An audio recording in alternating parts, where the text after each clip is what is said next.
বহুদিন আগে সীতাপুর গ্রামে বিজু নামে এক রাখাল ছেলে থাকতো তার মায়ের সঙ্গে।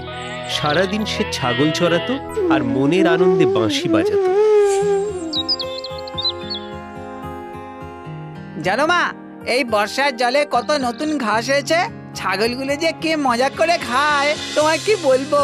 বেশ বেশ, এখন নিজে খা তো দেখি, খালি কথা আর কথা। মা, কালকে যে গল্পটা বলছিলে আজকে আবার বলবে তো? বলবো বলবো, এখন খেয়ে নে তো বাবা। এইভাবেই মহা আনন্দে মা আর ছেলের দিন গুজরান হচ্ছিল। প্রতিদিনের মতো সেদিনও বিজু গেছে ছাগল চড়াতে।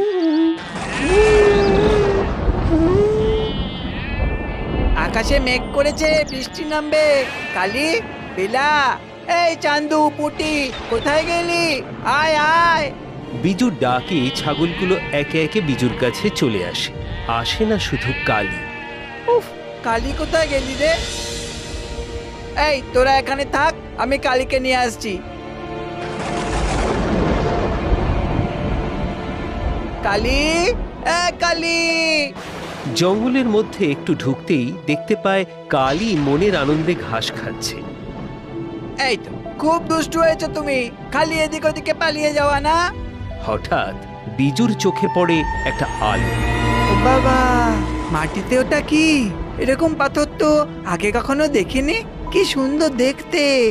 বিজু সেটা হাতে তুলে নিতেই পাথর খুব শান্ত নিচু গলায় বলে ওঠে, তোমার মনের ইচ্ছের কথা আমায় বলতে পারো, আমি পূরণ করব। কে কে কে? আমি গো আমি, তোমার হাতে থাকা পাথর বলছি। বাপরে, তুমি কথা বলতে জানো? কি চাও বলো, বলো কি চাও? আমার তো চাওয়ার কিছু নেই। ওই দেখো, এই বৃষ্টি নামবে। কালি, চল চল চল। আর তুমি এখন আমার পকেটে থাকো, হ্যাঁ? পাথর পকেটে ঢুকিয়ে ছাগলদের নিয়ে বিজু চলে যায়।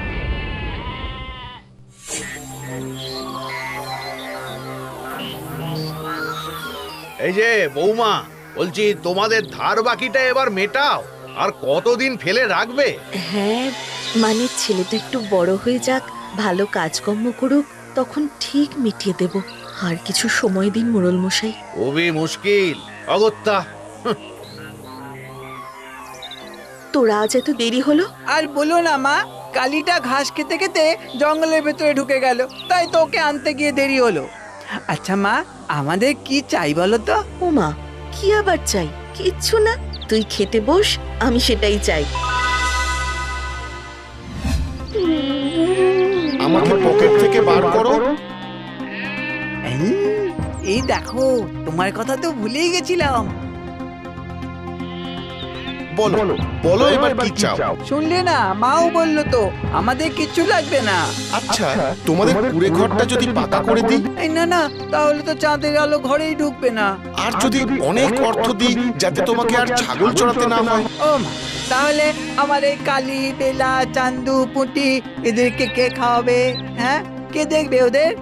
মোড়লের ছেলে ঘোতন পিছনে গাছের আড়াল থেকে লুকিয়ে সবটা দেখে আর শোনে। তারপর দৌড়ে গিয়ে খবর দেয় তার বাবাকে।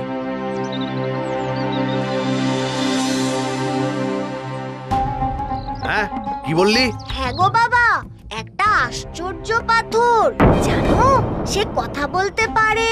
পাথর কথা বলছে? নিশ্চয়ই কোনো জাদু মন্তর করে। চল তো দেখি কোথায় ও। চল।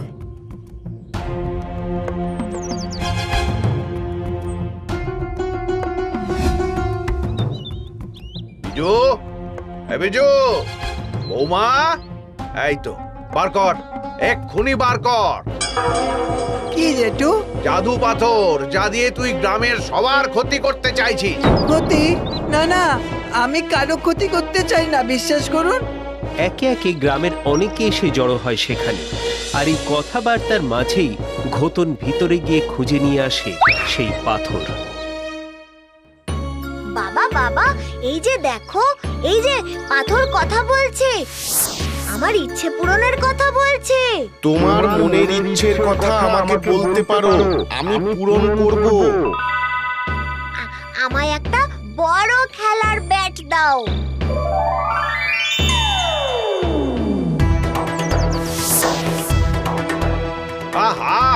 ঘটন, কি করছিস কি? দে দে আমাকে দে। তোমার মনের ইচ্ছের কথা আমাকে বলতে পারো, আমি পূরণ করব। আমার এক বাক্স সোনা চাই। ওমা, এ তো সত্যি সত্যি সোনা। এই সর সর সর সর সর তোরা সর সর, এই চল চল চল ঘোতন ঘোতন চল চল। গ্রামবাসীকে সরিয়ে বাপ ছেলে মনের আনন্দে নাচতে নাচতে রওনা দেয় বাড়ির দিকে। জেঠু, জেঠু ওই পাথরটা দিয়ে যাও, আমার বন্ধু। কি হয়েছে? কি হয়েছে রে বিজু? ও মা, ওরা আমার পাথরটা নিয়ে চলে গেল। কিসের পাথর? কোথায় পেয়েছিলি? ওই তো জঙ্গলে। ওই পাথরটা আমাকে সব দিতে চেয়েছিল, কিন্তু তুমিও তো বললে কিছু লাগবে না, তাই আমি কিছু চাইনি। কাঁদিস না বাবা, ওই পাথর আমাদের লাগবে না, চুপ কর। ক্রমশ এই আশ্চর্য পাথরের কথা ছড়িয়ে পড়ে চারিদিকে। দেখেছো কাণ্ড, ওই পাথর দিয়ে মোড়ল তো বড় লোক হয়ে গেছে গো। হ্যাঁ, কাল তো দেখলাম যে বাড়ি রং করছে। ইস, আগে যদি জানতাম। হ্যাঁ, তাহলে ওই পাথর দিয়েও অন্তত টাকা পয়সা কিছু করতে পারতাম। ব্যাস, এভাবেই সে কথা পৌঁছে যায় ডাকাতদের কানে। শোন, ওই মোড়লের বাড়িতে ডাকাতি করব, সবাই তৈরি থাকবি। হ্যাঁ সর্দার।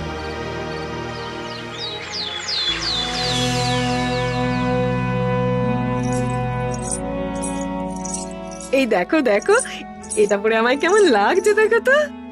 আহ, কি হচ্ছে নাকি? খোলো খোলো, ওটা দিয়ে দাও। তুমি অমন করে কেন কথা বলছো বলো তো?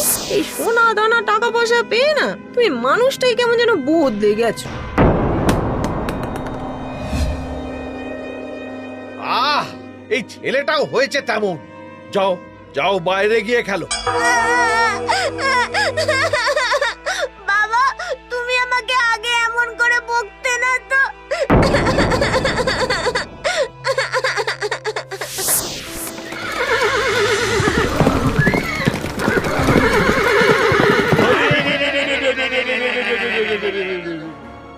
বাবা, বাবা ডাকাত!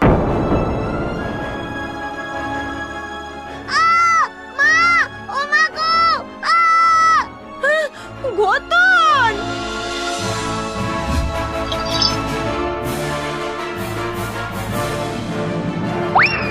ডাকাত! সর্বনাশ! ওগো, ওগো শিগগির এসো গো! ঘটন! কোথায় গেলে তুমি? এদিকে এসো না গো! ওরে ঘটন রে! না না, যে করেই হোক এগুলো লুকিয়ে ফেলতে হবে। কোথায় লোকাবি? এই তোরা এদিকে আয়, নিয়ে যা সব। ডাকাতরা চলে যেতে একে একে গ্রামবাসী এসে জড়ো হয়। বউয়ের কান্না শুনে বেরিয়ে এসে মোড়ল দেখে ছেলে মাটিতে পড়ে আছে। ওগো, ওগো, এ কি হলো গো? ঘটন! এই ঘটন! ঘটন! সব লোভের ফল। এই জন্যে বলে বেশি লোভ করো না। কিচ্ছু হবে না, কিচ্ছু হবে না। পাথর পাথর মোড়ল দৌড়ে ঘরে যায় ও পাথর নিয়ে আসে। পাথর পাথর, কথা বল, কথা বল, আমার ছেলেকে সুস্থ করে দে। পাথর পাথর। কিন্তু পাথর যেন নিশ্চুপ, সে কোনো কথা বলে না। এই এই তোমরা একটু দেখো না, একটু দেখো, যদি যদি পাথর কথা বলে। নাও নাও নাও নাও নাও নাও নাও না নাও। সবাই সরে সরে যায়, কেউ পাথরে হাত দেয় না। সব সব তোমার লোভের ফল, জানো তো? ওগো, ওগো, তুমি এক্ষুনি বিজুকে ডেকে আনো। বিজু! এই বিজু! বিজু! হায় হায় হায় হায়, আমি কি করলাম? সুখে শান্তিতে ছিলাম। লোভ লোভ লোভ, এই পাথরের জন্য আমার সুখ শান্তি সব গেল, সব। আমার আমার একমাত্র চোখের মনি আজ সেও।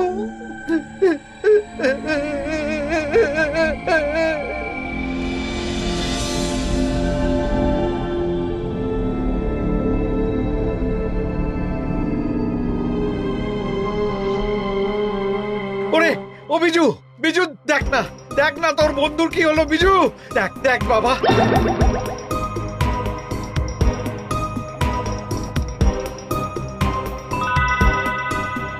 তোমার মনের ইচ্ছের কথা আমাকে বলতে পারো, আমি পূরণ করব।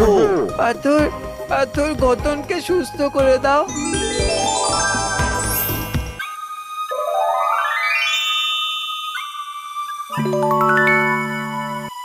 আমায় ক্ষমা কর বাবা, আর আমি লোভ করব না, আমায় ক্ষমা কর। আমায় বের করো। খবরদার না, এখন আমরা দুই বন্ধু গল্প করছি, তোমার সাথে রাতে গল্প করব, কেমন? এই বিজু বিজু একটু বাঁশি বাজা না, শুনি।